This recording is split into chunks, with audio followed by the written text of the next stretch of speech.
स्वामी जी प्रणाम। स्वामी जी, कृपया बताएं कि इस 7 शरीर के संबंध में कुछ विशेष जानकारी बताएं और साथ-साथ ये भी बताएं कि हर शरीर के अपने गुण-धर्म क्या होते हैं? और प्लीज़ ये भी बताएं कि ये प्रतिसंवेदना और इंट्यूशन जो आते हैं, शरीर के किस तल से आते हैं? अभी इस बारे में तो बहुत सारी चर्चाएं पहले हो चुकी हैं कि 7 शरीर हैं। पहला यह भौतिक शरीर है, भौतिक काया है, फिजिकल बॉडी है। इसमें जो है संवेदनाओं को जिया जाता है इस तल पे। यह प्रकृति है। यह शरीर जो है प्रकृति है और प्रकृति से जुड़ी समस्त संवेदनाएं इस पर प्रभाव डालती हैं। जैसे पशुओं के साथ होता है वैसे शरीर के साथ होता है। यह शरीर एक पशु है। यह शरीर एक पशु है, एक पाश में बंधा हुआ है। इसके अपने नियम है। गिरोगे तो चोट लगेगी, उल्टा सीधा खाओगे तो बीमार पड़ोगे। और सबके साथ होता है। बुद्ध पुरुष, ज्ञानी पुरुष, सबको चोटें लगती है, सब बीमार पड़ते हैं, सब शरीर छोड़ते हैं, सब मरते हैं। इस शरीर पर वह नियम होता है। मरते इन द सेंस चेतना का एसोसिएशन उससे टूट जाता है। भौतिक शरीर है। और मूलाधार चक्र के साथ में यह ज्यादा संयुक्त रहता है। प्रकृति का एक ढंग है कि अपने आप को बढ़ाते रहना। तो शरीर एक इंस्ट्रूमेंट की तरह है जो अपने आप को बढ़ाता रहता है।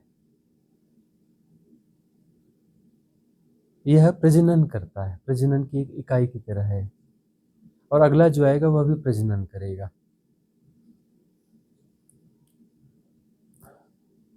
तो उससे इस तल पर जो है सारी चीजें प्रकट भी होती हैं। शरीर के तल पर जो पिछले शरीर हैं उन शरीर से जुड़ी सारी चीजें से प्रकट भी होती हैं। पिछले शरीरों से जो चीज पैदा होगी, जो विकार पैदा होंगे, वो इस शरीर पर प्रकट होते हैं। अब शरीर अलग अलग हैं, है ना? ये हम समझने की बात कहते हैं, लेकिन वे आपस में संयुक्त भी हैं। इसको हमने इस तरीके से भी कहा है, हम विभेद तो करते हैं लेकिन यह भी जानना चाहिए कि ये विभेद जो है कुछ समझने के लिए है। वस्तु तो विभेद है ही नहीं। ये सीढ़ियां हैं। इन्हीं सीढ़ियों से उतरकर परमात्मा जो है पदार्थ होता है, जड़ तत्व होता है, जीव होता है ना? टूटा नहीं है, उसके होने का ढंग होता है। एक सीढ़ी उतरता है तो ब्रह्म काया हो जाता है ना? वह शिव तत्व एक सीढ़ी उतरता है तो ब्रह्म काया हो जाता है। मतलब यह सब कुछ समूचा सृजन। और एक सीढ़ी उतरता है तो आत्म काया हो जाता है, स्पिरिचुअल बॉडी। ये समस्त आत्मा है। वह एक कदम और नीचे उतरता है तो मन हो जाता है। और मन जो है उसमें यह सबकॉन्शियस माइंड भी है, कलेक्टिव सबकॉन्शियस माइंड भी है। कॉन्शियस माइंड है, कलेक्टिव सबकॉन्शियस माइंड भी है। वस्तुतः एक ही है, दो है नहीं। लेकिन तब भी हम टुकड़ों टुकड़ों को जीते हैं। टुकड़े टुकड़े होकर भी टुकड़े टुकड़े नहीं है। वही एक सीढ़ी और उतरता है तो सूक्ष्म काया हो जाता है, एस्ट्रल बॉडी हो जाता है, कारण शरीर हो जाता है, कॉजल बॉडी कहते हैं। वही एक शरीर और एक सीढ़ी और नीचे उतरता है तो आकाश शरीर है, इथरिक बॉडी। और एक सीढ़ी नीचे पर ये भौतिक काया है। तो ये 7 शरीर हैं और से जुड़े हुए 7 चक्र भी हैं। और इसके अपने बड़े लंबे चौड़े विज्ञान हैं, बड़े लंबे चौड़े विज्ञान। हालांकि हमने कहा हुआ है कि इन विज्ञानों को कभी बहुत डीपली अनफोल्ड करेंगे, ठीक है ना। और जब उसका मुहूर्त आएगा उस समय हम इसको बहुत डीपली अनफोल्ड करेंगे। क्षुद्रता को जीते हो इस भौतिक काया में, है ना? और जो है इसके पीछे आकाश शरीर है, वहाँ फैलने का अनुभव होता है, लेकिन वहाँ सिकुड़ने का भी अनुभव होता है। दोनों चीजें वहाँ रहती हैं, विलोम भी उसके साथ में रहता है, ठीक है ना। स्वादिष्ठान चक्र, सिकुड़ते हो मतलब भय को जीते हो, सिकुड़ते हो मतलब लोभ को जीते हो,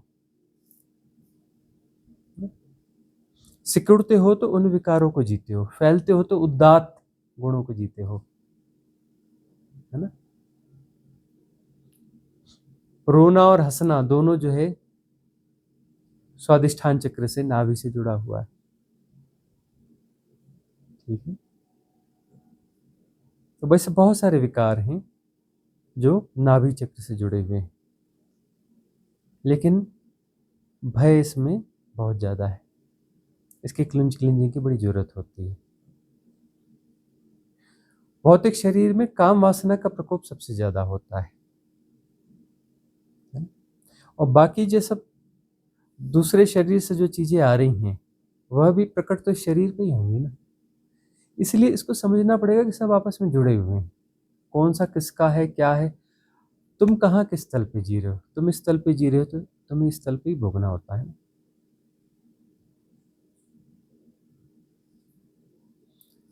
अब जो है मणिपुर चक्र में आओगे और क्रोध को बहुत जियोगे वहां पर, तीसरी बॉडी में आओगे,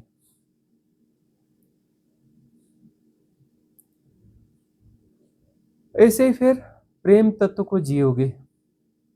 अब मन के साथ में तो फिर हजार चीजें, देखो चक्रों के साथ कुछ अलग चीजें आएंगी, फिर शरीर के साथ में अलग चीजें आएंगी, है ना, आपस में जुड़े हुए हैं। मन के साथ में तो हजार चीजें हैं। फिर अब ऐसा देखोगे, अलग अलग करके देखोगे, फिर एक बात कहोगे कि बॉडी साइकोसोमेटिक है, शरीर और मन आपस में जुड़े हुए हैं, शरीर और मन आपस में जुड़े हुए हैं, ठीक है। फिर कुछ बीमारियां हैं पिछले शरीरों में प्रकट होती हैं, फिर आगे बढ़ करके फिर इस शरीर पे आ जाती हैं। ये थोड़ा डेलिकेट मैटर है, इसको कभी हम अनफोल्ड करेंगे तो कुछ उसके लिए कोई स्पेशल, कोई अलग से शिविर या रिट्रीट ही करेंगे, तब करेंगे, पूरा इसी पे ही काम करेंगे उसमें, बहुत डेलिकेट मैटर है। अच्छा, यहाँ पर है कि 7 शरीर हैं, तो 4 शरीर जो है वह फिजिकल हैं, इस इहलोक के हैं, फिजिकल वर्ल्ड के हैं, और 3 शरीर जो है मेटाफिजिकल वर्ल्ड के हैं, जो आत्म काया है, स्पिरिचुअल बॉडी है, ब्रह्म काया है, कॉस्मिक बॉडी है, और वह जो है शिव काया है, बॉडीलेस बॉडी। वह 3 शरीर जो है वह मेटाफिजिकल है, फिजिकल नहीं है, ठीक है ना। इसलिए जो अनाहत नाद है वो सुनाई पड़ता है तो चौथे शरीर में सुनाई पड़ता है, क्योंकि वहां पर विभक्तिकरण हुआ है। जहां विभक्तिकरण हुआ है वहां पर जो है भौतिक जगत शुरू हो जाता है। एक्चुअली विभक्त नहीं हुआ है ना। बड़ी विचित्र सी बातें होती हैं, एक्चुअली विभक्त नहीं हुआ है, लेकिन एक यहां से नीचे तल से देखोगे तो वहां पे विभक्त हुआ है, 1-3 में विभक्त हुआ है, 1-3 में विभक्त हुआ है। मूल ध्वनि क्या है? ओमकार, है ना। और ओमकार क्या है? विभक्त है, अ उ म, त्रिगुणा है, त्रिआयामी है, 3 डायमेंशनल है, 3 डायमेंशनल है ना। तो शिव है, शक्ति है, वह मेटाफिजिकल है ना, मेटाफिजिकल है। लेकिन अनाहत नाद के साथ में फिर वहां पे भौतिक जगत शुरू हो जाता है। तो संधि काल है अनाहत नाद के साथ में। अनाहत नाद के पीछे जो है मेटाफिजिकल वर्ड है, अनाहत नाद से जो सृजित हो रहा है, सारा सृजन अनाहत नाथ का ही सृजन है ना, उस 3D का ही सृजन है ना।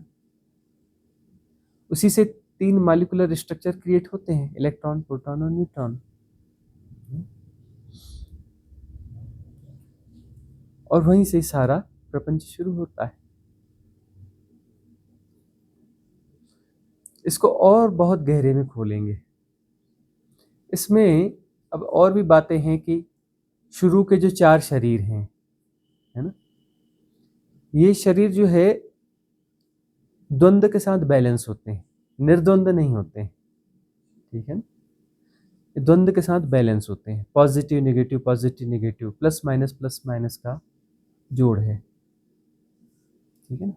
जैसे वो जो त्रिगुणा है तो फिर इलेक्ट्रॉन, प्रोटॉन, न्यूट्रॉन, बीच में एक जो है बैलेंस करने वाला न्यूट्रल भी होगा, है ना? तो अब यहाँ पर जो है ये 4 शरीर हैं।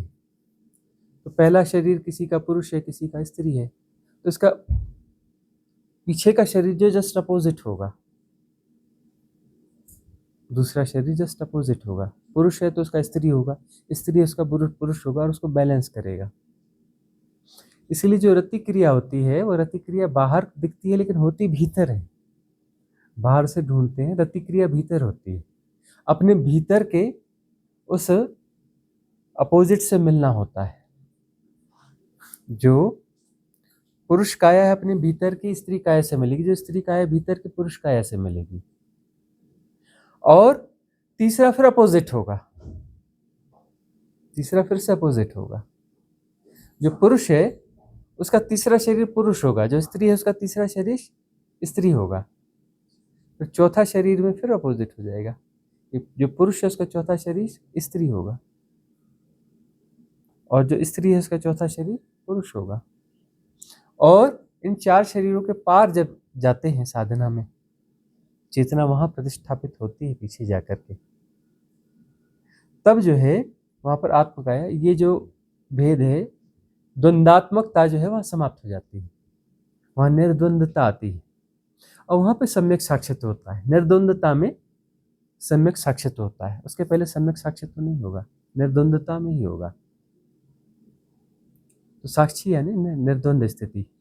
निर्द्वंद स्थिति मतलब फिजिकल वर्ल्ड के पार हो गए, फिजिकल वर्ल्ड के पार हो गए। अगला प्रश्न किसी का था? हाँ, प्रणाम स्वामी जी। मैं ये जानना चाहती हूँ कि रिचुअल्स, जैसा आपने कहा था कि वो भी पैटर्न में तब्दील हो जाते हैं, वो किस तरीके से होता है, और साधक को अगर वो कोई रिचुअल कर रहा है तो कितने हद तक करना चाहिए, या क्या अवस्था में वो रिचुअल से छूट जाता है? रिचुअल्स हम करते हैं और वो पैटर्न में तब्दील हो जाते हैं। एक्चुअली हम कोई क्रियाएं करते हैं और क्रियाएं होशपूर्वक होती हैं तो वो क्रियाएं हैं। कोई भी क्रिया जो है हो रही है, होशपूर्वक हो रही है तो वह क्रिया है। और उन क्रियाओं का दोहराव हो रहा है और वहां पर होश नहीं है तो वह रिचुअल हो जाता है। किन्हीं क्रियाओं का दोहराव हो रहा है और वहां पर होश चला गया, वो रोबोटिक तरीके से हो रहा है, मतलब सबकॉन्शियस माइंड में उसका पैटर्न क्रिएट हो गया, अब उसके माध्यम से हो रहा है। किसी का यदि कुछ दोहराव हो रहा है, इज इट इज मिलता जुलता सा दोहराव हो रहा है, उस दोहराव में यदि होश नहीं है और तब भी हो रहा है, मतलब सबकॉन्शियस में उसका पैटर्न क्रिएट हो चुका है, तब तो हो रहा है। और वो जब इस तरीके से हो रहा है, बेहोशी में हो रहा है, तो वह रिचुअल हो गया। चाहे वह तुम्हारे सांसारिक कृत्य हो, चाहे वो तुम्हारे बिहेवियर पैटर्न्स हो, चाहे वो तुम्हारे आध्यात्मिक कर्मकांड हो, चाहे वो तुम्हारे साधनात्मक कर्मकांड हो, कर्मकांड हो गया ना वह। चाहे वो साधनात्मक हो, चाहे तुम्हारे बिहेवियर पैटर्न, तुम कैसे रिएक्ट करते हो, हर बार वैसे ही रिएक्ट कर लेते हो, वैसे ही क्रोधित हो जाते हो, वैसे ही तुम मना बोलना चालू हो, नहीं वैसा नहीं, नहीं वैसा नहीं, ये वैसा, वो फलाना, ये देखो ये बेहोशी है, ऐसा क्यों होना चाहिए, वैसा नहीं, मुझे ऐसा नहीं करना, वो नहीं करना, ये सब क्या है? बड़े रोबोटिक तरीके से होता है ना, ये बिहेवियर पैटर्न बना हुआ है ना। बेहोश हो उसका मतलब उस समय तुम पूरे पूरे बेहोश हो, और बेहोश हो तो रिचुअल है। तुम्हारा व्यक्तित्व एक्चुअली क्या है? एक रिचुअल ही तो है। व्यक्तित्व का क्या मतलब होता है कि रिचुअल है, कुछ बहुत सारी चीज़ों का दोहराव है, बहुत सारे पैटर्न्स का दोहराव है। बेहोशी में तुम उसे दोहराते रहते हो, repeat and repeat again, repeat again, repeat again, repeat again, जो तुम्हारा व्यक्तित्व है। और होश में जो है व्यक्तित्व को नहीं जीते, व्यक्ति से बाहर निकलते हो, समष्टि वननेस को जीते हो। होश में तुम वननेस को जीते हो और बेहोशी में तुम रिचुअलिस्टिक हो जाते हो, तुम व्यक्तित्व को जीते हो, तुम व्यक्तित्व को जीते हो। और व्यक्तित्व को जी रहे हो तो समस्या में रहोगे ही रहोगे। यदि तुम व्यक्ति हो तो समस्याग्रस्त हो, तुम्हें आसपास बाकी लोगों से कुछ ना कुछ कंप्लेंट्स बनी रहेंगी, है ना। और वो तुम्हारे भीतर के पैटर्न्स हैं और कुछ भी नहीं है, तुम्हें ही समझने पड़ेंगे, तुम्हें ही साफ करने पड़ेंगे, कोई और उपाय नहीं है। साधना से तुम्हारी अवेयरनेस जागती है, उस अवेयरनेस से तुम्हें वो चीज़ें दिखेंगी, राइट अंडरस्टैंडिंग होगी, राइट अवेयरनेस होगी, राइट विजनिंग होगी, तो जाकर के बात बनेगी। सम्यक दृष्टि से जाना जाएगा तो बात बनेगी, है ना। तो रिचुअल्स को तो समझना पड़ेगा कि तुम हो ही रिचुअल्स का जोड़, तुम जो भी हो रिचुअल का जोड़ हो। ठीक है, अगला प्रश्न। हाँ, प्रणाम स्वामी जी। थोड़ा जोर से बोलना पड़ेगा। प्रणाम गुरुदेव। मेरा प्रश्न यह है, जब मैं यहाँ आने के लिए मैंने अपना तैयारी करी तो उससे 2 दिन पहले मेरे और मेरे हस्बैंड की बहुत लड़ाई हुई। वजह कुछ भी नहीं थी, मगर उस लड़ाई में मैं साक्षी भाव से देख भी रही थी, बट देखते देखते मैं उसमें ही इन्वॉल्व भी हो गई और सहन नहीं हो पा रहा था। तो बस यही मन कर रहा था कि या तो यहाँ से चली जाऊं या कुछ कर लूं। तो ये मेरे साथ चौथी बार हुआ। तो ये क्यों हो रहा है मेरे साथ? मेरी बर्दाश्त करने की क्षमता बिल्कुल ही खत्म हो जाती है, मैं बिल्कुल सहन नहीं कर पाती उस वक्त। बर्दाश्त करने की क्षमता खत्म हो जाती है, ठीक है ना? सहन करने की क्षमता खत्म हो जाती है और फिर जो है रिएक्ट कर रहे हो। तो ये सब जो है अपने भीतर सजगता को बढ़ाओ कि वह जब बर्दाश्त करने की स्थिति समाप्त हो जाती है, मतलब वहां पर तुम हैक हो रहे हो, वहां पर तुम हैक हो रहे हो। किसी चीज को तुम अपने अनुकूल ढालना चाहते हो, अनुकूल ढालना चाहते हो, उसमें कुछ हद तक तुम सहज रहते हो, फिर असहज होने लगते हो।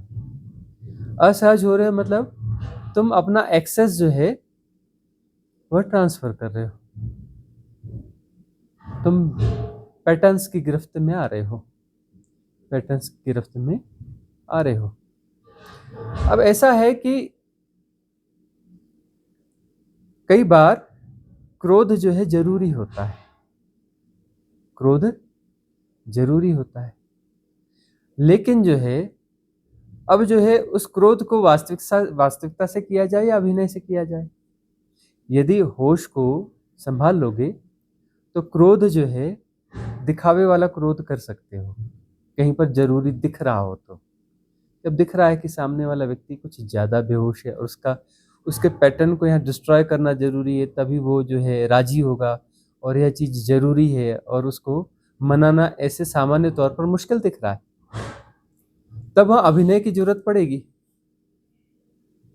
तो अभिनय को कैसे, होश से ही अभिनय होगा, बेहोशी में अभिनय नहीं होता। तो वहाँ पर बेहोशी आ गई, वहाँ पर बेहोशी आ गई, लेकिन जो वहाँ पर होश के द्वारा भी संभव था, यह होश के द्वारा भी संभव था।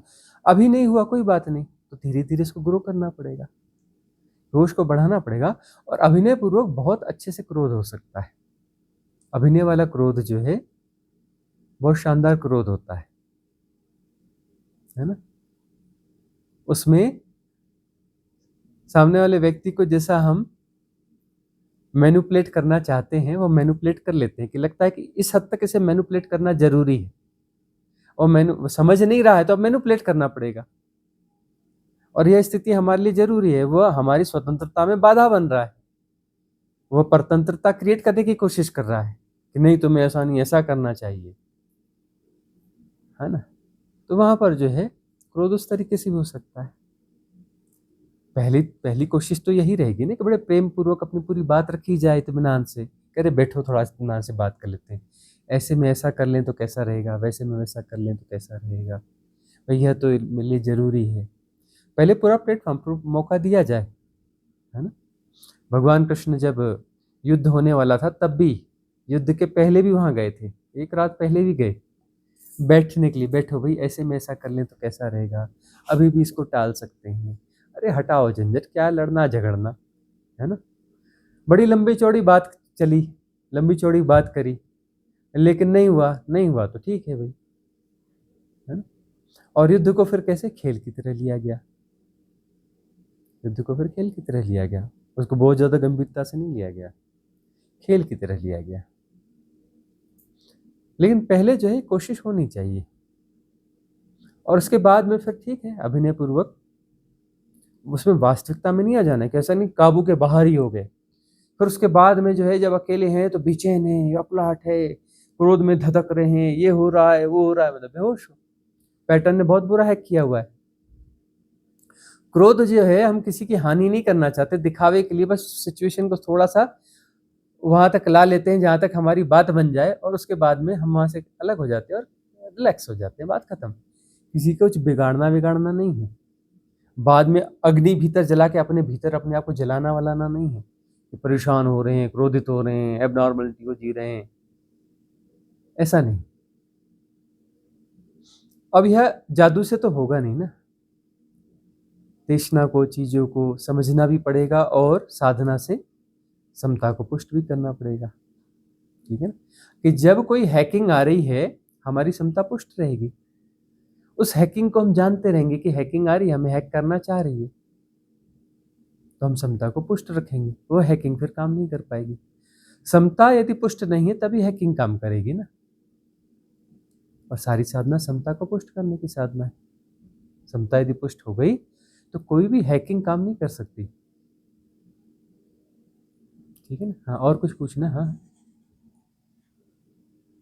मैं वैसे अभिनय पूर्वक ही जी रही हूँ बहुत साल से, मगर बहुत साल बाद फिर से ये फोर्थ टाइम फिर से मैं उस हैकिंग के अंदर मैं कैसे आ गई, मुझे बस वही था कि मैं इतना सजगता के साथ चल रही हूँ, बहुत आराम से और होशपूर्वक ही लड़ाई हो रही थी, मैं पूरे होश में ही थी, मगर वो होश ना जाने कब कहीं और डाइवर्ट हो गया। हाँ, इसमें कुछ बातें और हैं कि आग्रह बहुत सघन था यहाँ आने का, रिट्रीट से संबंधित ही आपकी वो झंझट थी, यहाँ आने का आग्रह बहुत सघन था कि किसी भी कीमत पे इसे मिस नहीं करना है, ठीक है ना। तो वहां पर जो है यदि हाथ से बात निकलती दिखी तो फिर आपे से बाहर रह जाना हुआ कि नहीं, यह तो हम मिस नहीं कर सकते, एनी हाउ मिस कर ही नहीं सकते। तो इस कारण से जो है वह हो गया, क्योंकि यहाँ पर बहुत ज़्यादा हमारा इन्वॉल्वमेंट था, बहुत ज़्यादा अपेक्षा थी, बहुत ज़्यादा हमारा आग्रह था, घनीभूत आग्रह था। उस घनीभूत आग्रह के कारण हुआ वह आग्रह बहुत घनीभूत था, इस कारण हुआ। अब इसमें समझने वाली बात क्या है, इससे जो भी हुआ उस परिस्थिति को धन्यवाद कि हमें पता चला कि ऐसा हो सकता है, मतलब इसके कुछ उपाय की जरूरत है। तो उपाय क्या होगा? उपाय यह होगा कि हमें जो है कुछ कैथारसिस की जरूरत है, जिब्रिश की और जरूरत है। तो कैथारसिस और जिब्रिश जो है वो थोड़ी करनी पड़ेगी, ठीक है ना। तो जितनी कैथारसिस जिब्रिश होगी तो इससे और निजात मिलती चली जाएगी। अगला प्रश्न किसका है? स्वामी जी, लंग्स की बजाय पेट से श्वास लेना या बेली ब्रीदिंग का क्या महत्व है, और ये साधना के साथ अपने आप हो जाता है या इसके लिए कोई प्रैक्टिस करनी पड़ती है? बहुत सारे लोग उथली सांस लेते हैं, बहुत सारे लोग उनकी श्वास यहाँ से जाती है और यहीं से लौट आती है, और सम्यक श्वास कहाँ होती है? बेली से होती है, मतलब नाभि। पेट उठना और गिरना चाहिए, पेट उठना और गिरना चाहिए। बच्चे को देखा है, जो सहज होता है बच्चा आजकल तो बच्चे भी सहज होना मुश्किल हो गए। सहज बच्चा देखना आज की तारीख में वो भी मुश्किल हो गया है। कभी कोई सहज बच्चा देखना तो उसका पेट उठता गिरता है ना। और कोई सहज व्यक्ति हो तो श्वास में उसका पेट ऊपर नीचे होता है, श्वास गहरी जाती है, वह सहजता है। तो जब भी असहजता हो तो पहले अपनी नाभि को देखना। यहाँ जैसे नाभि पे आओगे तो असहजता चली जाती है और यह भी पता चल जाता है कि श्वास मेरी यहाँ से चल रही थी। लंग से श्वास चल रही है मतलब तुम एबनॉर्मल हो, एबनॉर्मलिटी को जी रहे हो। और साधना यदि सफल हो रही है तो फिर सहजता आएगी, और सहजता सफल हो रही है मतलब समता पुष्ट होगी, समता पुष्ट हो रही है मतलब श्वास सहज होगी, श्वास सहज होगी मतलब नाभि से श्वास आएगी जाएगी, पेट उठेगा गिरेगा, है ना। तो जो है साधना की पहचान ही होनी चाहिए। एक नाभि केंद्रण वाला ध्यान विधि भी है ना। तो नाभि केंद्रण वाली ध्यान विधि में जाएंगे तो उससे क्या होगा, नाभि पर हमें लौटना है, मतलब नाभि पर अवधान होना चाहिए। अवधान यहाँ कहाँ पर है, यहाँ पर है, और उथली उथली श्वास आती जाती है। देखना छाती से यहाँ श्वास आती जाती है मतलब असहज व्यक्ति है, वह व्यक्ति सहज नहीं है, गड़बड़ आदमी है। वो कभी भी ब्लास्ट हो सकता है, कभी भी बम फूट सकता है, कभी भी क्रोध कर सकता है, कभी भी कुछ भी उल्टा सीधा कर सकता है। उसकी श्वास नाभि से आ रही है। वो भरोसे का आदमी नहीं है, वो आदमी भरोसे का नहीं है, गड़बड़ आदमी है। थोड़ा सावधान रहना उस आदमी से।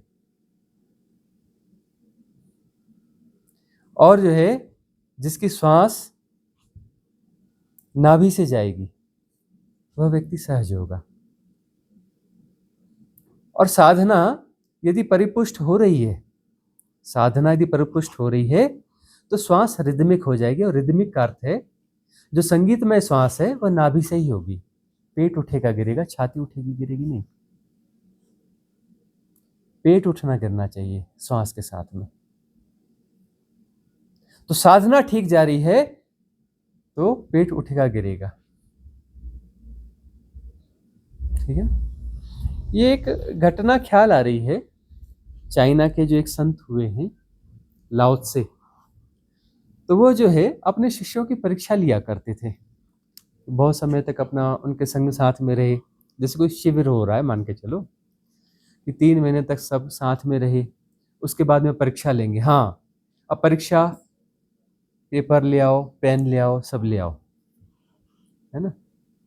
और उसमें जो है उनको कुछ क्वेश्चंस पूछे जाएंगे, तुम इनके जवाब लिख के लाओ। देखते हैं कि तुम्हारी साधना ठीक हुई कि नहीं, तुम अपना पर्चा ठीक से हल किया कि नहीं तुमने। तो परीक्षा लेते थे और सारे शिष्यों ने प्रश्न ले लिए, सारे उत्तर लिख लिए, सब कुछ हो गया और आ गए। और लाओ त्से के पास आ गए, हाँ पेपर जांचने आए, एक एक आओ।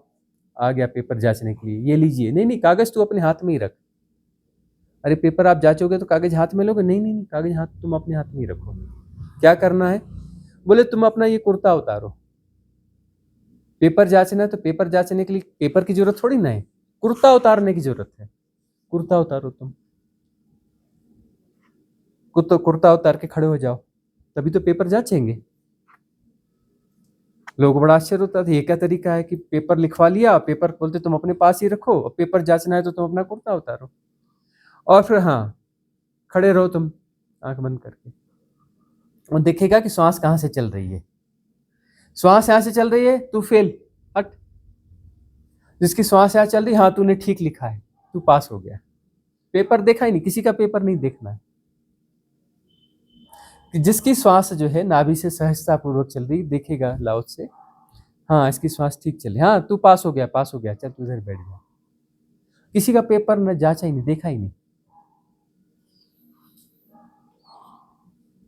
तो श्वास यदि नाभि से चल रही है मतलब तुम सहज हो। और जब भी तुम्हें कोई विकार आता है तो हैक करता है कोई भी विकार तुम्हें, काम क्रोध मद लोभ मोह दंभ दर्प गर्व अहम ईर्ष्या द्वेष बैर मात्सर्य घृणा, नाभि पे लौटाना।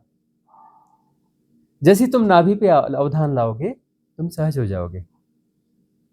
जापान में पुराने समय में बच्चों को एक चीज जरूर सिखाई जाती थी, बोले बाकी चीज सीखे ना सीखे कोई जरूरी तो है ही नहीं, है ना।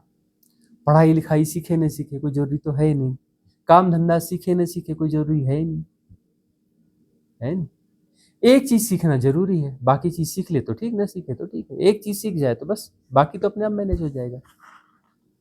उसे कहते थे तुझे नाभि का स्मरण रहता है कि नहीं रहता है, तो नाभि का स्मरण रखना सतत में 24 घंटे।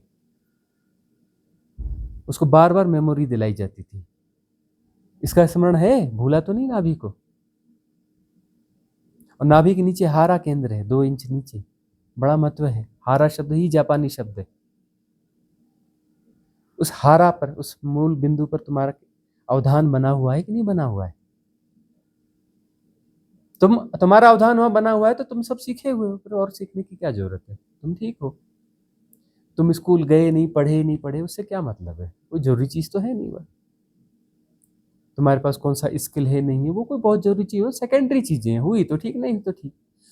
तुम अवधान तुम्हारा नाभि पर, हारा केंद्र पर है या नहीं है? यदि है तो फिर तुम ठीक हो, सब कुछ ठीक है, सब मैनेज हो जाएगा। वहां के छोटे बच्चों से पूछो, अभी भी इलाकों में विचार कहां से चलते हैं, तुरंत यहां रखेगा, यहां से चलते हैं। कोई उल्टी सीधी बात कर रहा है तो उसके नाभि पे से चोट मारते हैं। अरे कैसे विचार करता है तू? सिर पे नहीं मारते। यहाँ हमारे यहाँ इंडिया में क्या करते हैं, जरा सा कुछ करते सिर पे से चोट, हट बेवकूफ, हट कटे। वहां पर क्या करते, यहाँ मारेंगे, ए कैसा करता है तू, इसकी नाभि पे मारेंगे। और लिटरली उनके विचार नाभि से ही चलते हैं। इंडिया से बाकी लोगों के विचार यहाँ से चलते हैं, जो उस परंपरा में जब थे या अभी जो कुछ होंगे, उनके विचार नाभि से चलते हैं। यहाँ ब्रेन से नहीं चलते उनके विचार यहाँ से चलते हैं। और विचार बड़े सहज होते हैं उनके, असहज विचार नहीं होते। विचार के साथ अवेयरनेस रहती है, जब जरूरी होती है तब वो विचारों को यहाँ से विचारों का उपयोग करते हैं। ऐसे बेहोशी वाले विचार नहीं चलते उनके, कुछ भी चल रहा है जी। तो नाभि से जो जी रहा है, जब विचारों करेगा, तुम विचार थोड़ी ना करते हो, विचार तुम्हें करते हैं।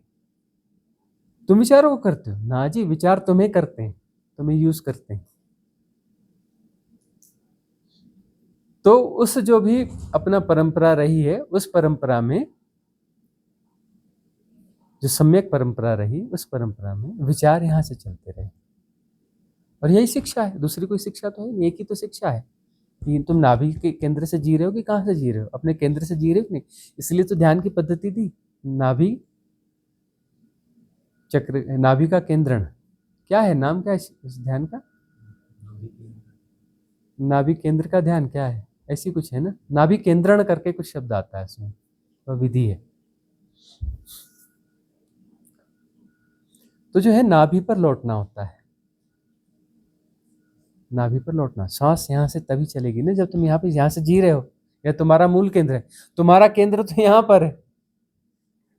तुम यदि इस दिमाग से जी रहे हो तो तुम समस्या को जी रहे हो, लड़ोगे झगड़ोगे, शिकायत, कंप्लेंट, ऐसा नहीं वैसा नहीं, ऐसा होना चाहिए वैसा होना चाहिए, या गलत हो रहा है वो हो रहा है, फलाना, नार्सिसिज्म को जियोगे, इसको जियोगे, उसको जियोगे, विकारों को जियोगे, कॉन्फ्लिक्ट को जियोगे, सहजता को नहीं जियोगे, क्योंकि तुम यहाँ से जी रहे हो ना। जीना इस केंद्र से है ना। तो चलो आज से बार बार स्मरण कहाँ लौटा के ले आना है, नाभि पर लौटा के ले आना है। चल रहे हो, खा रहे हो, पी रहे हो, बात कर रहे हो, कुछ भी कर रहे हो, सो रहे हो, नाभि पर अवधान को लेकर आना है, नाभि पर बार बार लौट के आ जाना है। तो श्वास भी कैसी हो जाएगी, गहरी हो जाएगी, नाभि तक आने लगेगी। श्वास के प्रति सजगता भी बढ़ती जाएगी, नाभि के प्रति सजगता बढ़ती जाएगी। तुम अपने केंद्र पर जियोगे तो कैसे जियोगे, सहज जियोगे। फिर तुमसे प्रेम झलकेगा। तुम कंप्लेंट्स नहीं करोगे किसी इसके प्रति उसके प्रति, इससे कंप्लेंट उससे कंप्लेंट, शिकायतें तुम्हारी विड्रा हो जाएगी। तुम्हारी बीमारी, सबसे बड़ी बीमारी कंप्लेंट्स, इससे शिकायत उससे शिकायत उससे शिकायत, इसकी खींचतान, इससे ईर्ष्या उससे बैर, तो सब खत्म हो जाएगा। तुम मुस्कुराने लगोगे, नाभि मुस्कुराती है, तुम मुस्कुराने लगोगे, तुम सहज होने लगोगे। तुम गीत गाते हुए या उस भाव में तुम्हारा होना ही गीतमय हो जाएगा। तुम गा रहे हो नहीं गा रहे हो, तुम्हारा होना ही गीतमय, संगीतमय हो जाएगा। तुम्हारी प्रेजेंस ही सुंदर सहज हो जाएगी। तुम सबको गले लगाओगे, सबको प्रेम बांटोगे। है ना। और जो है तुम किचन में भी काम करोगे तो वहाँ पर जो है बड़ा प्रेममय माहौल हो जाएगा। वहाँ का माहौल जैसे है ना, कभी कभी तुम इधर उधर भटक जाते हो, वहाँ का प्रेममय हो जाएगा। तुम बाकी जगहों पर भी जो हो वहाँ पर प्रेममय हो जाओगे। ठीक है ना। तो नाभि पर लौटो, बार बार लौटो नाभि पर, और पूरे जीवन पर फैला लेना इसे, पूरे जीवन पर फैला लेना। नाभि के केंद्र से जियो। तुम्हारी 90% समस्याओं का समाधान यहाँ पर है। 90% समस्याओं का समाधान है। तुम नाभि के केंद्र से जियो, तुम्हारी श्वास भी वहां पर आ जाएगी।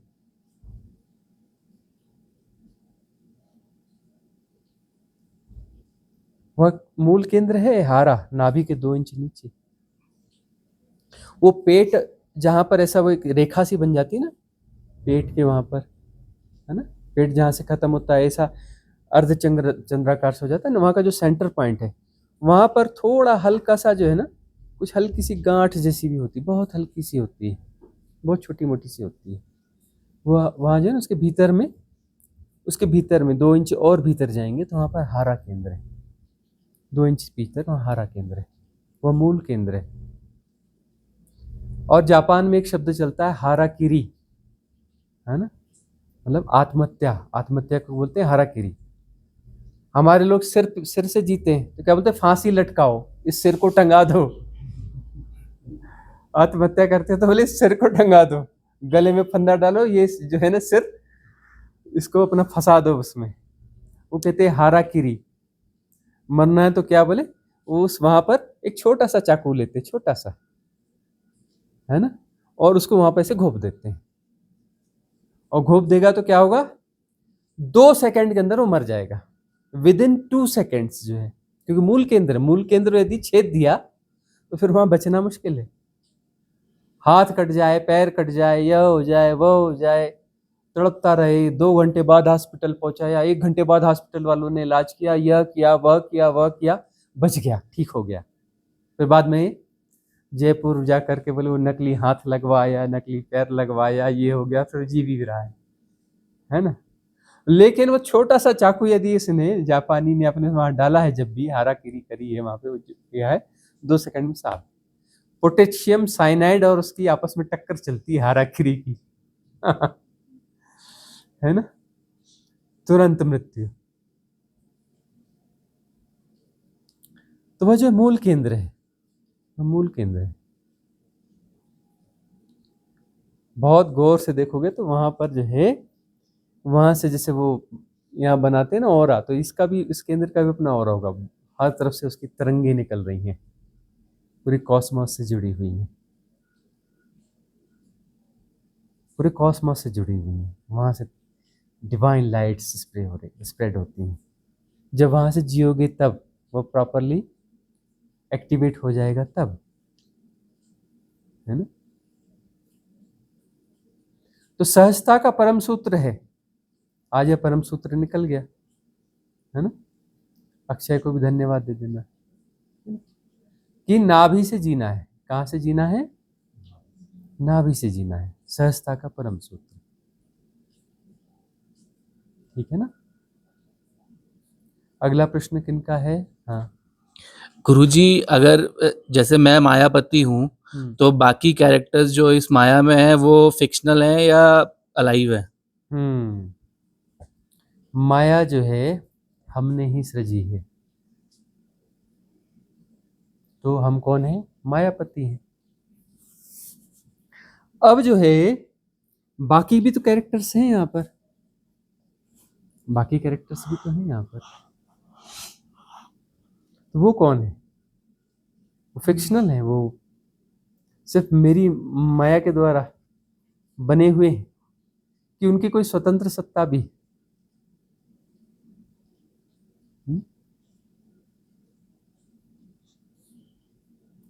यदि माया में जी रहे हो तो पहली बात, स्वतंत्र सत्ता तो किसी की भी नहीं, तुम्हारी भी नहीं है, यदि तुम माया को जी रहे हो तो।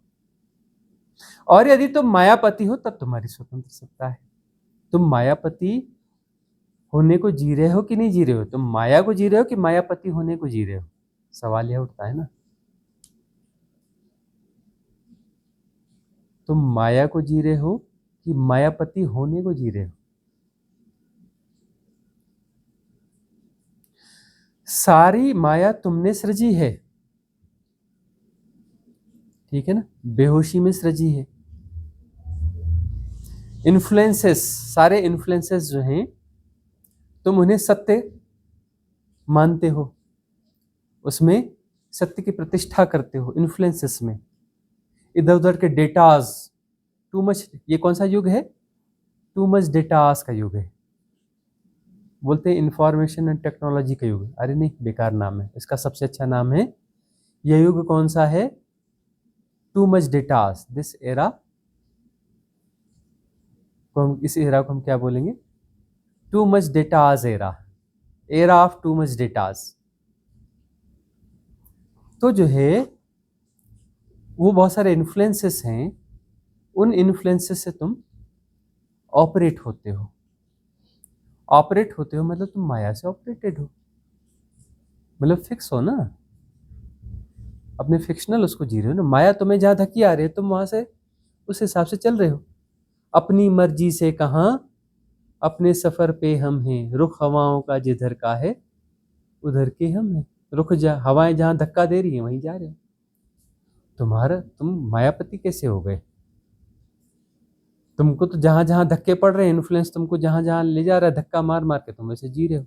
और तुम्हें लगता है नहीं नहीं मेरे विचार हैं, नहीं मैं ऐसा कर रहा हूँ। पीछे जाके देखना, बहुत सारे इन्फ्लुएंसेस हैं, है ना। कभी ना कभी वो इन्फ्लुएंस तुम्हारे सबकॉन्शियस माइंड में फीड किए गए, घुसे और वहां पर स्टेबल हो गए और वो तुम्हें नचा रहे हैं। कोई इन्फ्लुएंसेस या ग्रुप ऑफ इन्फ्लुएंसेस वो तुम्हें नचा रहे हैं, कठपुतली की तरह तुम नाच रहे हो, मतलब तुम माया में जी रहे हो। अब मायापति का क्या अर्थ होगा? कि तुम ये जानते हो कि यह माया इस प्रकार से काम करती है, यह माया इस प्रकार से काम करती है, इस प्रकार से बनती है, इस प्रकार से इसका खेल चलता है। तुम साक्षी हो गए तो मायापति हो गए ना, और साक्षी हो गए तो तुम इसके बाहर हो गए। अब बाकी लोग जो है माया में है।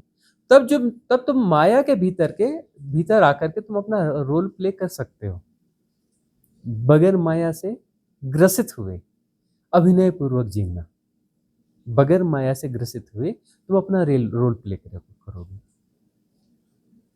ठीक है ना। तो साधना से वह सम्यक साक्षित्व जागेगा और तुम्हें पता चलेगा कि तुम ही मायापति हो, तुम ही मायापति हो। जो जैसा है उसको जैसा का तैसा न जानना, उसमें कुछ अपने इन्फ्लुएंसेस मिक्स कर लेना, उसको अलग नजरिए से देखना, अलग ढंग से देखना, उसमें अलग चीजें इंक्लूड कर लेना, है ना? उसमें अपने भावों का, अपने विचारों का, अपनी स्मृतियों का, अपनी अपेक्षाओं का प्रोजेक्शन कर देना और वैसा देखना, उसको अशुद्ध करके देखना, यह माया है। माया का अर्थ है जो जैसा ना देखकर उसको अशुद्ध करके देखना, है ना? वही होता है ना कि जीवन में समस्या नहीं है, लेकिन हम कहते हैं नहीं नहीं ये समस्या है, ये आदमी गलत है, यहाँ ऐसा हो रहा है, वहां वैसा हो रहा है, यहाँ गलत है, वह गलत है, वह गलत है, और समस्या है ही नहीं वहां पर। लेकिन समस्या पैदा कर रहे हो, मतलब माया को पैदा कर रहे हो, मतलब माया को, तुम माया में फंसे हुए हो, उन इन्फ्लुएंसेस को जी रहे हो, हैक्ड हो तुम, और समस्या है ही नहीं। समस्या कुछ नहीं, जीवन में क्या समस्या है? अब यहाँ पर जैसे जो व्यवस्था है इसमें कोई समस्या है?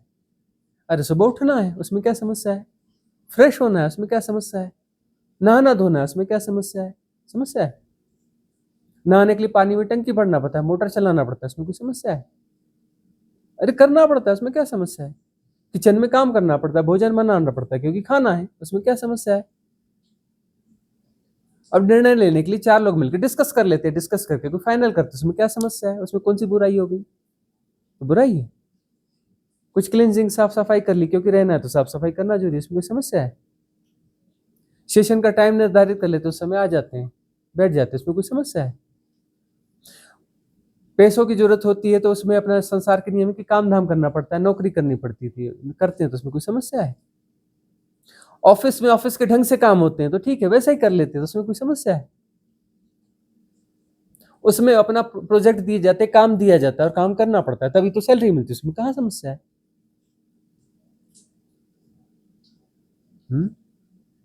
कहीं आना जाना है तो टैक्सी हायर करनी पड़ेगी, उसमें कोई समस्या है? और टैक्सी नहीं तो फिर अपने बस में बैठ के जाओगे, ट्रेन से जाओगे कि फ्लाइट से जाओगे, कुछ निर्णय लोगे और जाओगे, उसमें कोई समस्या है? बच्चा है, दुनिया के हिसाब से उसको पढ़ाना जरूरी है तो चलो पढ़ा देते हैं, इसमें नहीं, इसमें पढ़ाते, उसमें नहीं पढ़ाते, ऐसा करते हैं, उसमें कोई समस्या है? जीवन में जो कुछ ऐसा चल रहा है उसमें समस्या कहाँ है? कोई समस्या है? अरे है, ये ऐसा है, इसका कुछ रास्ता निकालना है, निकाल लो, ऐसा नहीं निकला तो वैसा निकाल लो, वैसा नहीं तो वैसा कर लो, ऐसा नहीं तो वैसा कर लो, बस बात खत्म है। और नहीं हो रहा है तो जाने दो, उसके बगैर चला लो। समस्या कहाँ है? समस्या भीतर है, आग्रहों में समस्या है, कॉम्प्लिकेशंस हम पैदा करना चाहते हैं। बगैर कॉम्प्लिकेशन के मजा नहीं आता, बगैर कॉम्प्लिकेशन के मजा खाली खाली लगता है, लोग घबरा जाते हैं। पहले बड़ा अच्छा था, साधना से कुछ गड़बड़ हो गया क्या, बड़ा खाली खालीपन लगता है, बड़ी उदासी लगती है। अरे खालीपन के साथ में तुमने एसोसिएशन उदासी का कर रखा है, खालीपन के साथ तुम हैप्पीनेस का एसोसिएशन कर लो ना, उसके साथ हैप्पीनेस को जोड़ लो ना खालीपन के साथ। इन्फ्लुएंस कितने खतरनाक है, बड़ा खाली खाली लग रहा है मतलब बुरा लग रहा है, अरे खाली खाली लग रहा है तो बड़ा अच्छा लग रहा है, ऐसा भी तो हो सकता है। खाली खाली लग रहा है मतलब बुरा लग रहा है, किसको जी रहे हो तुम, कैसे इन्फ्लुएंसर्स को जी रहे हो? खाली खाली लग रहा है तो बड़ा अच्छा है, खुश हो जाओ, खाली होने की तो साधना है, हैं? खाली होने की तो साधना है। लेकिन मन समझाएगा अरे खाली नहीं होने का बाबा, कुछ ना कुछ करते रहने का, कुछ नहीं तो झगड़ा झंझट करो, कुछ नहीं तो कॉम्प्लिकेशन पैदा करो, हैं? कुछ ना कुछ करते रहो, खाली नहीं रहने का। और जब भी तुम खाली होने लगोगे तो मन उल्टी सीधी हरकतें कराएगा, वो ट्रांजिट फेज क्रिएट करेगा। मन जो है ट्रांजिट फेज क्रिएट करेगा, उल्टी सीधी हरकतें तुमसे करवाएगा, वह बेतुकी चीजें कराएगा, घटिया बेवकूफी भरी चीजें कराएगा, और तुम बेवकूफ साबित होते चले जाओगे उसके मन, उस इन्फ्लुएंसेस में आकर के। वहां पर तुम्हें समता को पुष्ट रखना है, नहीं तो तुम बेवकूफ साबित हो जाओगे।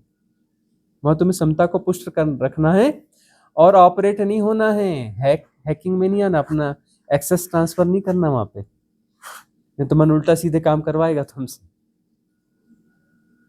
हैं? किसी को बोले भाग जाओ यहाँ से, फिर वो उल्टे सीधे काम कराएगा, फिर कुछ नहीं मिलता तो बात है गुरुजी गड़बड़ हैं, गुरुजी का ऐसा है, गुरुजी का वो है, वो पहले जैसे नहीं है, वो फलाना है, वो ठिकाना है, कुछ ना कुछ करने लगोगे या किसी और को पकड़ोगे। कॉन्फ्लिक्ट तो तुम्हें क्रिएट करना ही पड़ेगा, क्योंकि तुम खालीपन को भरना चाहते हो, भरने के लिए कुछ ना कुछ करना पड़ेगा, कुछ नहीं मिलेगा तो लड़ाई झगड़ा करोगे, कुछ विवाद पैदा करोगे, कुछ उलझोगे, कुछ ना कुछ करोगे, जबरदस्ती उलझोगे, और वहां समता को पुष्ट रखोगे और कहीं उलझ नहीं रहे हो, कुछ नहीं करो, खालीपन के साथ राजी हो जाओगे, तो खालीपन के साथ हैप्पीनेस को जोड़ो ना। कुछ नहीं, खाली हो, कुछ नहीं हो तो बाहर कहीं बैठ जाओ ना, किसी खुली जगह पर, छत है, दोहरे के लिए कहीं पे पैर फैला के कुर्सी में बैठ जाओ ना, नज़ारे देखते रहो, उसको हैप्पीनेस को जोड़ दो उसके साथ में, खालीपन को। सब हो रहा है, जानना भी अपने से हो रहा है, हम कर कुछ नहीं रहे, करना कुछ है ही नहीं, कुछ करना ही है। मन इधर कुछ कर रहा है तो उसको अपोजिट वाला डायरेक्शन दे दो, कुछ ना कुछ जोड़ो। खालीपन के साथ बुरा लग रहा है, कोई जोड़ रहा है तो नहीं अच्छा लग रहा है, बड़ी तकलीफ हो रही है तो नहीं बड़ा हैप्पीनेस हो रही है, बड़ा आनंद आ रहा है, उसको जोड़ दो। बोल रहा है ना कुछ ना कुछ जोड़ो, तो ठीक है ये जोड़ देते, तेरा वाला क्यों जोड़ेंगे, ये वाला जोड़ देते।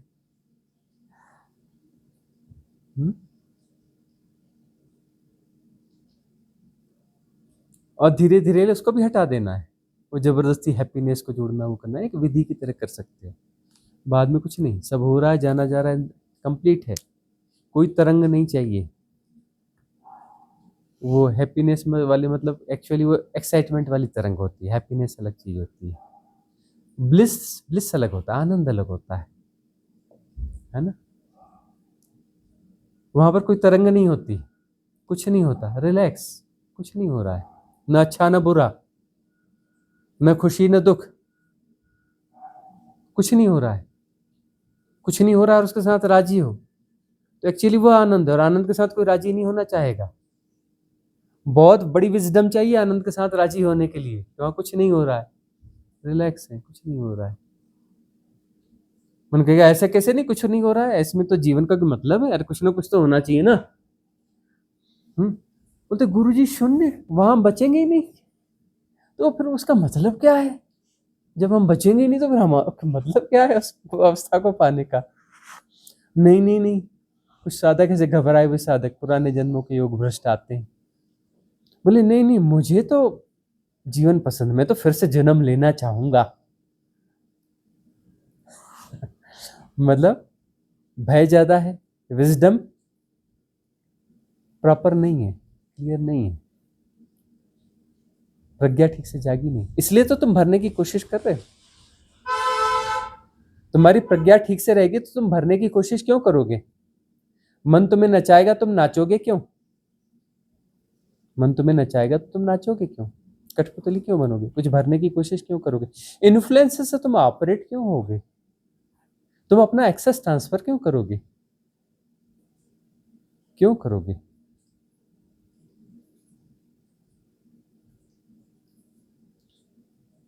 निर्विकार निर्विचार, अरे कैसे रहोगे निर्विकार निर्विचार? यदि प्रतिक्रिया नहीं करोगे तब तो होगे ना। और तुम तो तुरंत प्रतिक्रिया करते हो, ये ऐसा नहीं होना चाहिए, वो ऐसा नहीं, अरे ये ऐसा हो गया, वो ऐसा हो गया।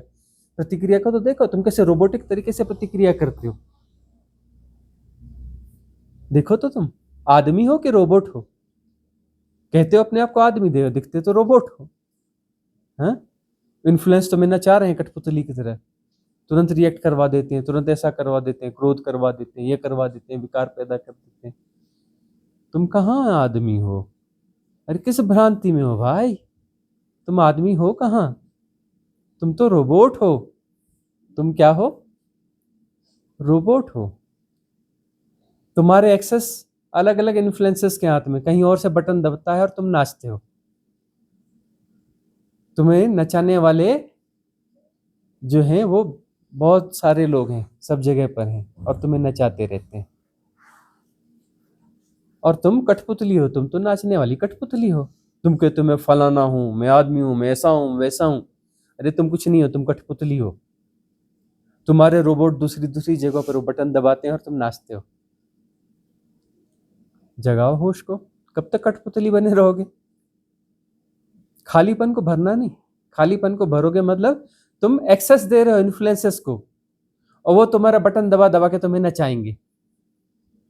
तुम्हें लग रहा है नहीं मेरी इंडिविजुअलिटी है जी, मेरा भी कोई वो है, वजूद है, मेरी भी कोई इज्जत है, मेरा भी फलाना कुछ है जी। हाँ, ऐसा क्यों हो रहा है? ऐसा नहीं होना चाहिए, वैसा नहीं होना चाहिए, वो क्या हो रहा है, ये गलत हो रहा है, ये सही हो रहा है। जस्टिफाई करोगे अपने गलत को, जस्टिफाई, अपने कठपुतलीपन को जस्टिफाई करोगे। तुम कठपुतली करके नाच रहे हो और कह रहे हो ये मेरी इंडिविजुअलिटी है, मेरा व्यक्तित्व है, मेरी अपना सम्मान है, मेरा ये फलाना है, ऐसा होना चाहिए, है ना? तुम अपने कठपुतलीपन को क्या करोगे? जस्टिफाई करोगे, उसे तुम जस्टिफाई करते हो। अगला प्रश्न किसी का है? हाँ, तो आप जोर से पूछ लीजिए, इसमें से जोर से पूछ लीजिए। हाँ, अमृत का सवाल है। गुरुजी, क्या साधना करते करते एक ऐसी स्थिति आती है कि जब आपको सोते समय भी होश होता है? पिछले कुछ समय से पता नहीं कैसे मुझे सोते समय भी चैतन्य लग रहा है। क्या ये मेरा वहम है? क्या वाकई में मैं इस अवस्था पर हूँ? मेरी नींद सपनों से इंटरप्ट नहीं होती। सोकर उठता हूँ तो ऐसा आभास होता है कि पूरे सोने के पीरियड को चैतन्य में जिया है। यह क्या है गुरुदेव? कृपया मार्गदर्शन करें। अमृत के साथ यह हो रहा है कि ट्रांजिट फेज तो उसका भी बहुत खतरनाक रहा है, और अब जो है होश जाग रहा है, होश जाग रहा है, परिपूर्णता पे नहीं पहुंचा है, लेकिन होश थोड़ा थोड़ा जाग रहा है। इसमें यह होगा कि जो है नींद का थोड़ा पता चलना चालू हो रहा है, कि नींद है और नींद का पता चलना चालू हो रहा है। वह परम स्थिति नहीं हुई कि जहां शरीर सुषुप्ति में है, गहन निद्रा में है और चैतन्य पूरी तरह से जागा हुआ है। वह स्टेज अभी दूर है, लेकिन शुरुआत हो गई है, शुरुआत हो गई है। नींद का पता चल रहा है, नींद है उसका पता चल रहा है। कोई होश का कुछ अंश जो है वो बना हुआ है। बहुत अच्छा हो रहा है। अपनी साधना वो कंटिन्यू रखें। हमारे आशीर्वाद, हमारी मंगल कामनाएं। अगला प्रश्न किसका है? विद्या जी का। स्वामी जी प्रणाम, मैं विभा मिश्रा, शहडोल मध्य प्रदेश से। स्वामी जी, मैं आपके वीडियो देखकर पीठ के पीछे से धुआं निकलने वाली क्लेंजिंग विधि करती हूँ तो मेरा शरीर व मन बहुत अच्छा और हल्का लगता है, लेकिन साथ साथ मूलाधार से लेकर नाभि के बीच की रीढ़ की हड्डी में दर्द होने लगता है और साथ साथ पूरी पीठ गर्म सी लगती है। मैं पिछले 15 दिनों से इस विधि को कर रही हूँ, लेकिन क्लेंजिंग विधि समाप्त होने के 15 मिनट बाद दर्द स्वतः ही गायब हो जाता है। कृपया मार्गदर्शन दें कि मैं इस विधि को नियमित करती रहूं और यह भी बताएं कि दर्द क्यों होता है। उन चक्रों में ब्लॉकेज ज्यादा है, इसलिए दर्द होता है और इस विधि को कंटिन्यू करते रहना चाहिए। इस विधि को नियमित रूप से करते रहना चाहिए। विधि काम कर रही है और विधि काम कर रही है तो उसे 21 दिन तो कम से कम करना चाहिए और हो सके तो 90 दिन तक एक्सटेंड करना चाहिए। उसके बावजूद लग रहा है कि विधि और अच्छा काम करे तो आगे और एक्सटेंड कर सकते हैं। तो विधि काम कर रही है, काम कर रही है तो उसे जरूर प्रैक्टिस में करो। और उन दो चक्रों में मूलाधार और स्वादिष्ठान, इस बीच में कोई बैरियर है, कोई गहरा ब्लॉकेज है और इस विधि के माध्यम से उसकी क्लींजिंग होगी। तो चक्र शुद्धि में वहाँ पर जो है विकार ज़्यादा तेजी से निकल रहे हैं। बॉल ज़्यादा बड़ा क्रिएट करो, ये एनर्जी बॉल जो क्रिएट करो, और ज़्यादा उसको फिलिंग करो। फिलिंग में थोड़ा एक ज़्यादा फोर्स के साथ उसको फिलिंग करो, विकार को निकालो तो बात बन जाएगी। हाँ, अगला प्रश्न। प्रेमजीत कौर जी पूछते हैं, प्रणाम स्वामी जी, जब मैं सोती हूँ तो मुझे झटके लगते हैं। आज तो मुझे ऐसा भी लगा जैसे मेरा बिस्तर हिल रहा हो। ये क्या है स्वामी जी, कृपया मुझे बताएं। ये जो है पीछे के शरीर में से मूवमेंट होता है। इस बॉडी से आकाश शरीर में जाते हैं ना, तो वहाँ पर झटका लगता है। आकाश शरीर में चली गई चेतना, फिर अपना शरीर में आई, फिर आई, तो झटके लगते जाएंगे। फ्लक्चुएशन हो रहा है। इथरिक बॉडी और फिजिकल बॉडी के बीच में जब मूवमेंट होता है चेतना का, तो वहाँ पर झटके लगते रहते हैं। तो यह हो रहा है, इसलिए वहाँ पर ऐसा महसूस हो रहा है। साधना जारी रखो और पीछे के शरीरों में जाओगी तो फिर और थोड़ा नॉर्मलाइज होता चला जाएगा। अगला प्रश्न। अगला प्रश्न आरुष जी का। प्रणाम गुरुदेव, मैं मोनिका शिमला से। मेरे शरीर के राइट साइड में सिर से लेकर पाँव के अंगूठे तक हल्का हल्का दर्द सा रहता है। राइट साइड के गले में कुछ अटका हुआ सा रहता है और ज़्यादातर राइट साइड की नोज़ से सांस महसूस होती है और सांस के साथ एक फ्रिक्शन सी महसूस होती है राइट साइड के नोज़ में। मेरे कौन से इमोशन अटके हैं, मुझे कौन सा मेडिटेशन करना चाहिए जिससे क्लेंजिंग अच्छे से हो जाए? कृपया मार्गदर्शन करने की कृपा करें। क्लिनजिंग के लिए जिब्रिश की विधि है और थोड़ी कैथारसिस की अनुकूलता हो तो कैथारसिस करना चाहिए। अचानक एक्सेल वाली विधि करना चाहिए। क्षमा याचना मंगल कामना ध्यान करना चाहिए। चक्र शुद्धि ध्यान करना चाहिए। लेकिन एक मुद्दे की बात यहाँ पर यह है कि उसे ठीक से देखना चाहिए कि उसका कहना है कि राइट नोस्ट्रल ही ज़्यादा एक्टिव रहता है, मतलब सूर्य नाड़ी ही ज़्यादा एक्टिव रहती है, ऐसा उसका मोनिका का कहना आ रहा है। तो उसको बहुत अवेयरनेस से बराबर चेक करना चाहिए। अब दो नोस्ट्रल हैं, एक सूर्य नाड़ी है, एक चंद्र नाड़ी है। कुछ समय तक यह चलती है, कुछ समय तक यह चलती है और बीच में एक स्विचिंग का पीरियड होता है। जब शिफ्ट हो रही होती है तो वहाँ पर सुषुम्ना नाड़ी चलती है, मतलब दोनों नोस्ट्रल सम में चलते हैं। ठीक है ना। अब यही नाड़ी, एक ही नाड़ी चल रही है, एक ही नाड़ी यदि चल रही है, मतलब एक नाड़ी चल रही का अर्थ यह नहीं होता कि दूसरी नाड़ी बंद हो जाती है, दूसरी नाड़ी कम हो जाती है। एक ज़्यादा रहती है, इसमें 80% 90% हो गया और ये जो 20% 10% ऐसा हो जाता है, जीरो नहीं होता है ना। तो सूर्य नाड़ी यदि चल रही है और वही चल रही है तो थोड़ा सजग होने की जरूरत है।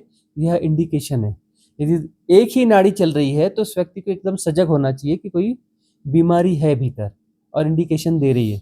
कोई बीमारी आने वाली है, कोई बीमारी शरीर पर आने वाली है, चेकअप कराने की ज़रूरत है, उसकी ठीक से चेकअप कराने की ज़रूरत है ना। ये बदलते रहना चाहिए।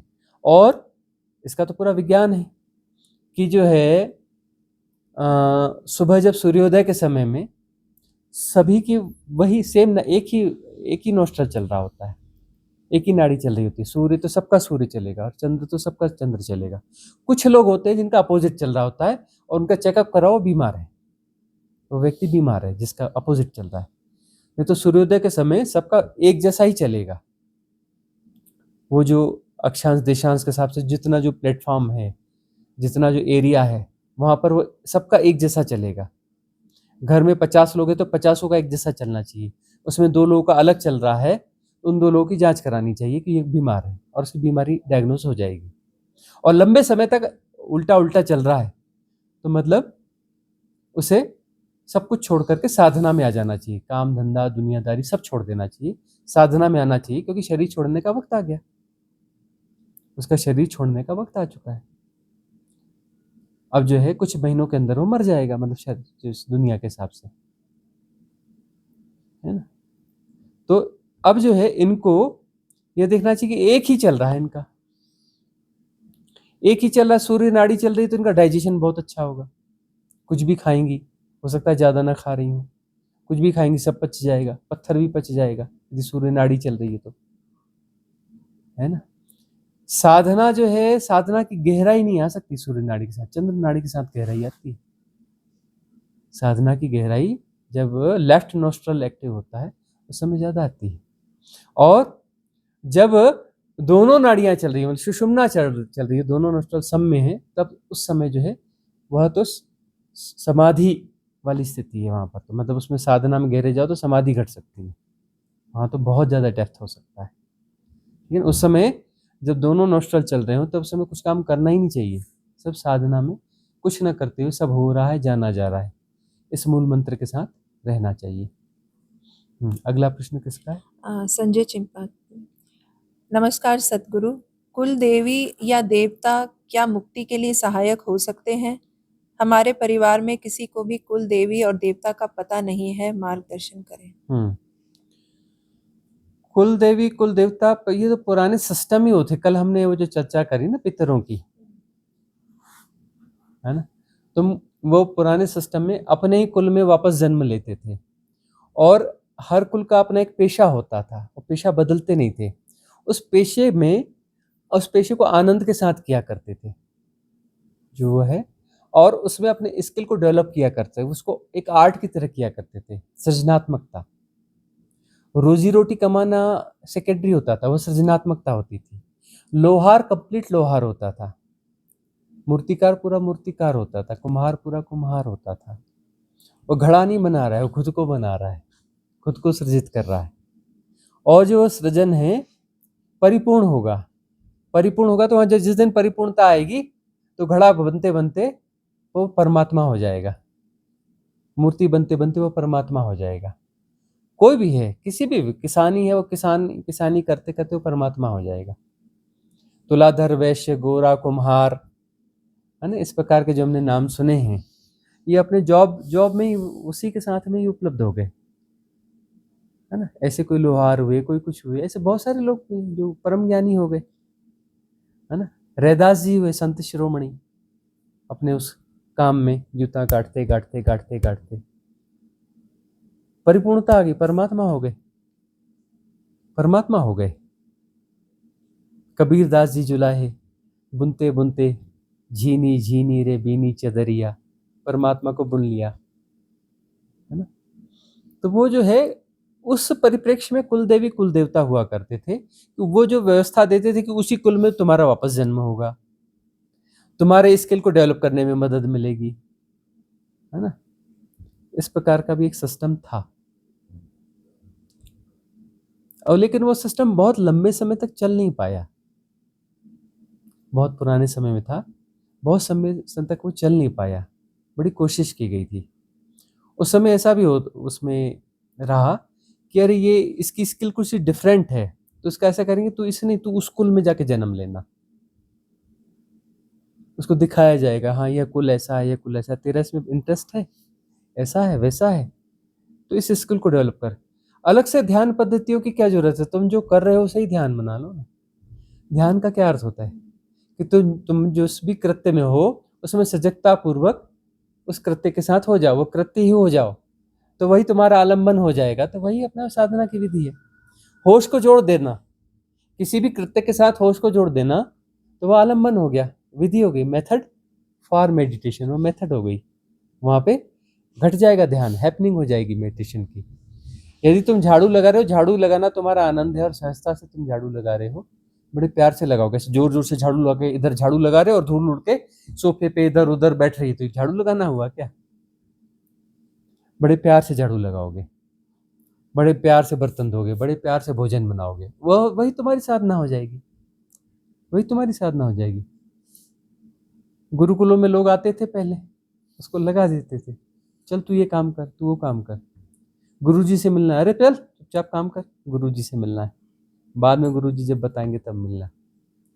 2 साल 4 साल 5 साल 10 साल बाद तब गुरु अचानक आके खड़ा हो जाएगा, अरे कैसे फलाने, क्या हाल चाल है, कब आया तू? जी गुरुजी अभी 10 साल पहले ही आया हूँ। हाँ चल शाम को सत्संग होगा, आ जाना। तब उसको परमिशन मिलेगी। 10 साल तक वह जो है पहले यह सीखेगा कि जहाँ जो है उसमें आनंद लेना सीखो, उसको सहजता बनाओ, सहजता बनाओ। पूरी जीवनचर्या में साधना को फैलाना पड़ता है, होश को सजगता को फैलाना पड़ता है, सहजता को फैलाना पड़ता है। झाड़ू लगाना बर्डन नहीं है, झाड़ू लगाना आनंद है, भोजन बनाना आनंद है, बर्डन नहीं है, बर्तन मांजना बर्डन नहीं, आनंद है, जॉब करना बर्डन नहीं, आनंद है, सब कुछ आनंद है, सहजता है, सरलता है, स्वीकार्यता है। सहज स्वीकार्यता को लाओगे ना, इधर तो अस्वीकार्यता है तुम्हारी, तो अस्वीकार्यता तो तुम्हारी सब जगह आएगी। साधना में बैठोगे, अस्वीकार्यता जब तुम्हारी छलांग लगने वाली होगी वहां आके खड़ी हो जाएगी, तुम्हारी छलांग होने ही नहीं देगी, संभव ही नहीं है। कहाँ से तुम्हारा बुद्धत्व घट जाएगा, घट ही नहीं सकता, असंभव, फालतू की बात करते हो। तुम्हारा और बुद्धत्व, तुम किसी तल पे अस्वीकार्यता को जी रहे हो, वो बिल्कुल एन टाइम पे बैरियर क्रिएट कर देगी, तुम्हारी पूरी साधना को मिट्टी कर देगी। सहज स्वीकार्यता, तुम जो हो उसमें आनंद पूर्वक, जो भी करते हैं उसमें आनंद होना चाहिए। तो वह आनंद जो है, वह सहजता जो है, वह सहजता फिर आखिरी तक चलेगी। और जब तुम्हारी छलांग लग बुद्धत्व घटने का होगा, आत्मज्ञान घटेगा, मोक्ष घटेगा, कैवल्य घटेगा, तो वहां पर बाधा क्रिएट नहीं होगी। और अस्वीकारता है तो वह बैरियर वहां पे आके खड़ा हो जाएगा। तुम बोलते तो मेरी इतनी महान साधना, वो सब मेरे यहाँ पर थोड़ी थोड़ी गड़बड़ी थी, उसके कारण मेरी साधना गई, मुझे ज्ञान नहीं हुआ। ऐसा ही होता है, ऐसा ही होता है ना। इसलिए पूरे जीवन में सहजता और साधना को फैलाना होता है। इंटेंस मेडिटेशन के अलावा इसलिए तो हम कहते हैं चलो तो होशपूर्वक, खाओ तो होशपूर्वक, सहजता से, कुछ भी काम करो सहजता से, आनंद से। इसलिए हम कहते हैं किचन आनंद का प्लेस होना चाहिए, झगड़े झांसों का प्लेस नहीं होना चाहिए। और बहुत बड़ा टास्क है ना। कुछ लोग सलाह देते हैं, अरे स्वामी जी क्या करते हो, वहां पे कुक रख लो ना, एक दो, घुसने ही मत दो किसी को, झंझट होगी ही नहीं। अरे तुम्हें नहीं पता महिलाओं का स्ट्रक्चर, वो बाहर रह करके वहीं पॉलिटिक्स करके वो किसी और मुद्दे पे कर लेंगी, किचन नहीं, किचन के बाहर कर लेंगी, कहीं ना कहीं कर लेंगी, उनकी गलती नहीं है। वह जो शरीर चुना है, शरीर के साथ में वो एक मैकेनिज्म आ जाता है, वो चीज आ जाती है। और कुछ जेनेटिक प्रॉब्लम्स भी होती है, क्योंकि पूरे इंडिया के कल्चर का ही जेनेटिक्स वैसा है। वो जीन्स पर बातें हो रही थी ना, जीन्स पर बातें हो रही थी, वो इन्फ्लुएंस उसमें रोम रोम में बंधा हुआ है, डाला हुआ है, ठीक है ना। तो उधर नहीं तो वो तो कहीं और कॉम्प्लिकेशन करेंगी ना। ओशो के साथ नहीं किया, पूरा ओरेगान निपटा दिया, बर्बाद कर दिया, जहर दिलवा दिया ओशो को, मर गए ओशो। हाँ, तो 2-4 महिलाएं थी, एक मून मेन थी, उसके कारण ही तो ओशो को जहर दिया गया, उस महिला के कारण ही तो ओशो को जहर दिया। ओशो अभी शरीर में होते, अभी शरीर में होते, अभी थोड़े ना जाते। उम्र होती लंबी, 92-93 साल के होते, लेकिन अभी शरीर में होते, शरीर छूट गया उस महिला के कारण। खतरनाक जहर दिया गया थैलियम नाम का, और मल्टी टाइम दिया गया, एक्सरे की खतरनाक किरणें गुजारी गई, शरीर रहने लायक छोड़ा ही नहीं गया, छोड़ना पड़ा शरीर।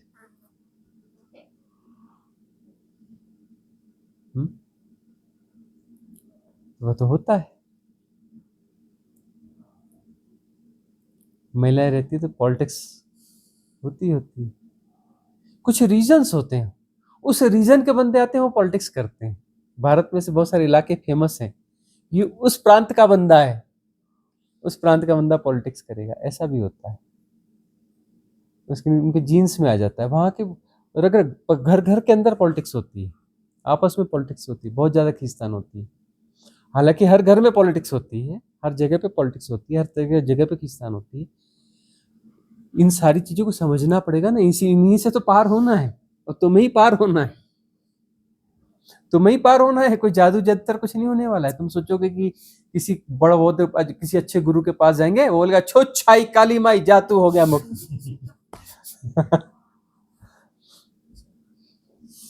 बहुत सारे प्रश्न होते हैं, हाँ बुद्ध हुए, कृष्ण हुए, महावीर हुए, ये हुए, उन लोगों ने कृपा क्यों नहीं करी?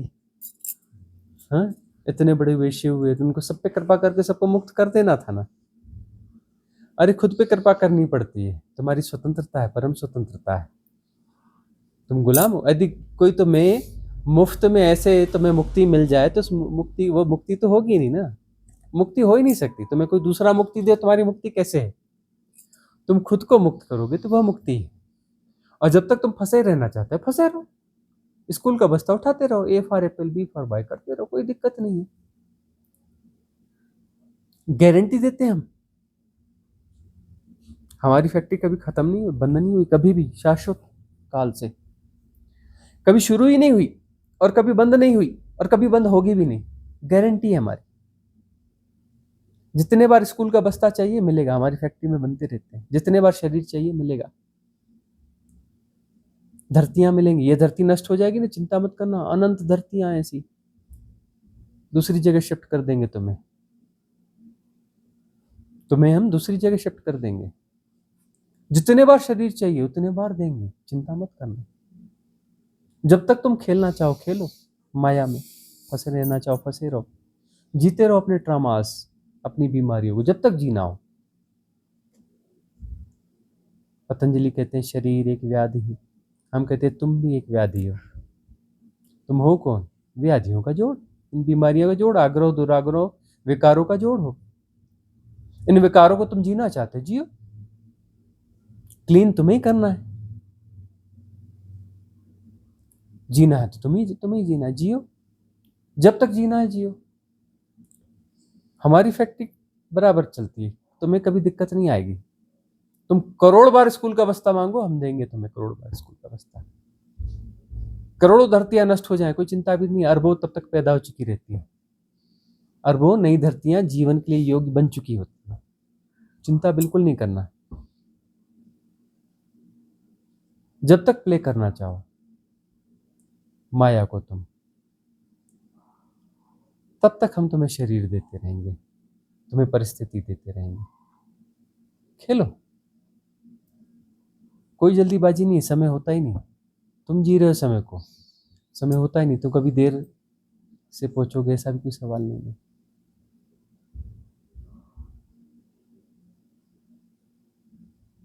ठीक है ना? तुम माया को जीना चाहते हो, माया को जियो, आनंद को जीना चाहते हो, आनंद को जियो। स्वतंत्रता तुम्हारे पास है, विकल्प तुम्हें उपलब्ध कराए गए हैं।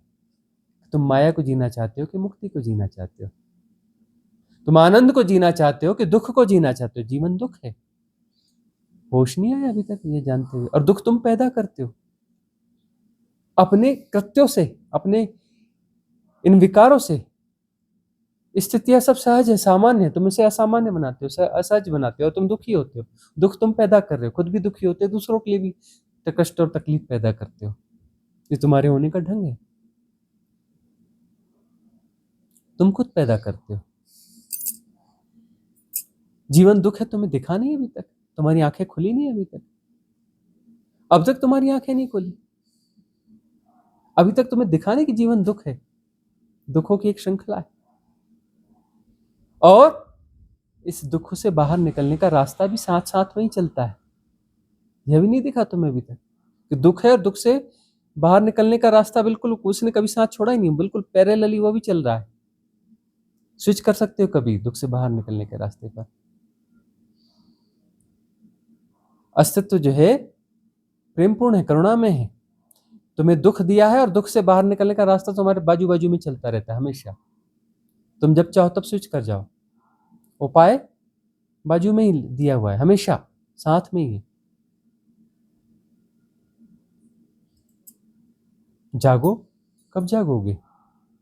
कब जागोगे? कब तक पोस्टपोन करते रहोगे? कब तक स्थगित करते रहोगे? यदि तुम्हें दुख में जीने का मजा आ रहा है तो कोई बात नहीं, जिए रहो दुख में, है ना। अगला स्कूल का बस्ता समय पे दे देंगे हम, चिंता मत करो। अगले जन्म में आके फिर दुख को भोगना। तुम बोलोगे नहीं कभी न कभी तो दूर होगा, इतने समय में होश नहीं आया, चलो कभी न कभी होश आएगा, ढूंढो अगले जन्म में, ढूंढो अगले जन्म में, 100 जन्म, 1000 जन्म, लाख जन्म। तुम इस शरीर के साथ आनंद को ढूंढ रहे हो, ढूंढ लो। इस सेपरेशन के साथ तुम आनंद को जीना चाहते हो, कोशिश कर लो, कर लो। इतने समय में नहीं समझ में आई तो आगे समझ में आएगी, 100 जन्म बाद, 1000 जन्म बाद, लाख जन्म बाद, करोड़ जन्म बाद, कभी ना कभी तो समझ में आएगा। चिंता मत करना, स्कूल का बस्ता बराबर मिलेगा, चिंता मत करना। जब तक चाहोगे तब तक मिलेगा, प्लेग्राउंड हमेशा मिलेगा, खेलते रहना। अनंत धरतियां हैं और हमेशा अनंत रहेंगी। सृष्टि कभी खत्म नहीं होती, हमारे प्रोग्राम में नहीं है। सृष्टि हमारी शाश्वत है, सदा से और सदा रहेगी। खेल सदा चलता रहेगा, लीला सदा चलती रहेगी, यह महाराज सदा चलता रहेगा। तो आज की सभा यहाँ समाप्त करते हैं, बाकी प्रश्न अगले सेशन में मंगल कामना करेंगे। भवतु सब मंगलम, भवतु सब मंगलम, भवतु सब मंगलम। सबका मंगल हो, सबका कल्याण हो, सबका मंगल हो, सबका कल्याण हो, सबका मंगल हो, सबका कल्याण हो।